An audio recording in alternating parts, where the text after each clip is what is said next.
First of all, there was a big discussion about this was on SmackDown, and it was like right after we did the show the next day. Okay. It was Nia Jax. Oh, I know exactly what you're talking about. Kicking out late of a Tiffany Stratton pin, and the referee had counted to 3. See, I'm trying to remember this now because it was the ref counted to 2 and stopped. She counted herself, to 2 and stopped, and which Nia is did not kick deep out. Unacceptable. Yeah. You just count it and deal with it. Yeah, there was a lot of discussion and like blame being passed around on that. I don't like that. And they're like, should she be fired? And it's like the ref, and you're like, no, but she needs to be talked to backstage. Yeah, and I think it's part of she it's knows like she fucked up. There's no way she doesn't. That's the thing is like we don't know what was told to her. Maybe they in her ear they were like, this one's only 2. You know what I mean? And she was like, okay, I'll stop. Yep. And Nia didn't get that.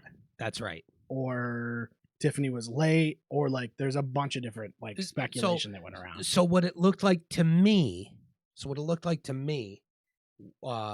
one, Jade Cargill looked nasty in that moment because she took that fucked up bump to her face, got legit split open, and then still worked for a minute, and then took her fucking moment and went, where's Cam? And started walking down the camera while being hard and fucking being like, I'm here, whatever. Like, it was sick.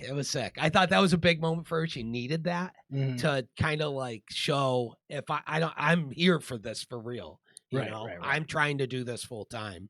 I think that was a big moment for her. Having said that, I think after that injury, it fucked up timing, because what that looked like to me was she was supposed to stop that pin, and that was the original idea, and that's why Nia was like, of course I don't kick out, you know? Yeah. But then she just wasn't there because she was being attended to for medical. Yeah, and it's like, but also, if that's the case, because hey, ref, hit the 3 and call it. Yeah, exactly. They're gonna get it. That's the way you want to teach the referee, though. Yeah. It's like it's the ref, because the ref's always going to be able to go in the back and go, my job as the ref is to uphold the illusion. Yes. And the only way it works is even if the ref does. You screw up a finish, it happens. It happens. And that has happened a million times. Big fucking deal. It ended up being Tiffy that won anyways. Right. So who gives a shit? So it's like this kayfabe breaking thing where like the referee needs to count to 3. That's it. That's it. That's all it is. Always count to 3. Hey, this is what I don't get. When a ref counts to 3 and the audience is confused, even though the person kicked out and everybody in the ring is acting like they kicked out. Well, that's part of the thing too. That's the problem. Yeah. What they need to do is this illusion. That's the problem. That's right. They need to teach the audience that hearing 3 hits does not mean 3 count, because you have to see that the guy, like the ref, would just follow through. You know what I mean? Yeah. I hate this last second sweep. It's too fake. It's too fake. And it gives everything away. Because it's too unreasonable that you would have that quick of reaction time. What you do is you just always 3. And when it's not 3 because there was a kick up, you as the ref, it's your responsibility to pop right up and go, no, 2. It was 2.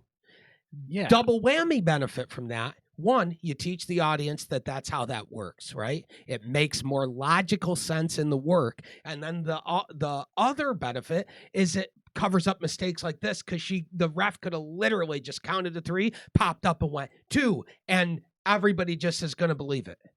They're going to go, we must have just not seen something she saw. Yeah, that's actually true. Yeah, because they've learned that is a thing. If she does count to 3 and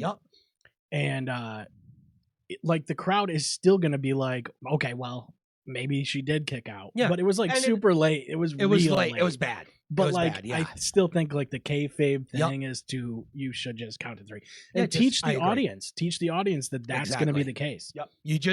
If you just start doing that, they're going to learn quick. I always thought it was funny. Like, it's like you said, it's like the referee's counting. And how did they just their arm all the way up here? So it's the Matrix? Yeah. They're whipping and for a title match. Fucking Big Earl Hebner boom, yeah, boom, and they see a kick out and go, oh, there's no way you would just do that, and then go, no, it was 2.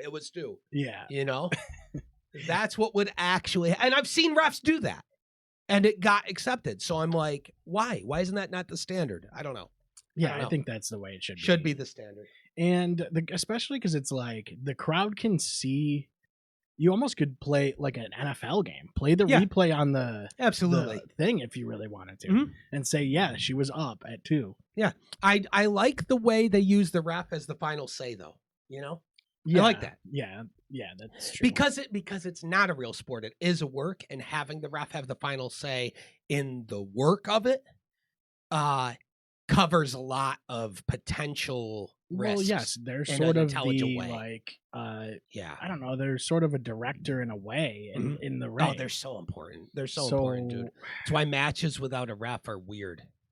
Yeah, it just is. When something like that happens, that really sucks for all the parties. Because it's just for the fans, for the referee, for the performers. Because now someone's playing, they're going to play the blame game. Everybody's going to. So. That's right. And that's just is what it is. And I'm sure backstage they were just like, oh, you thought it was, we told you not to count or whatever. Yeah. It was sorted out in 10 seconds backstage like, and they went, obviously a miscommunication. Yeah, guaranteed backstage, they went back and they went, well, what happened with that? And then they all communicated and it was immediately resolved and walked away with them actually focused on just being like, other than that, was sick. Yeah. Who cares about that? That shit happened. So big deal.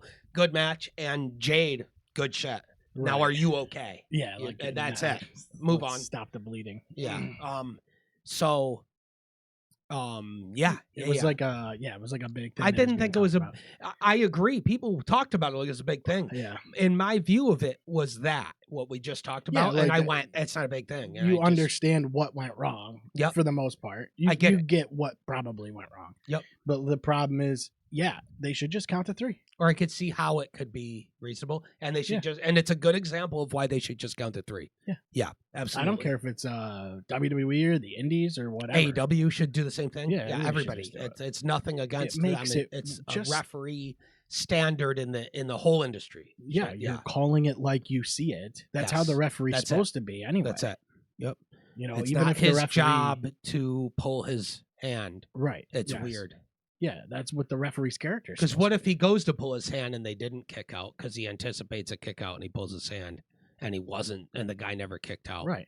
Because in real life that would happen and you'd go, oh shit, something's weird about this. Yeah. You know what I mean? Yeah. Okay. It's kind of nitpicky, right? In a way. It sounds but it makes such a big difference in what it allows for coverage of different scenarios. It kind of kills your immersion.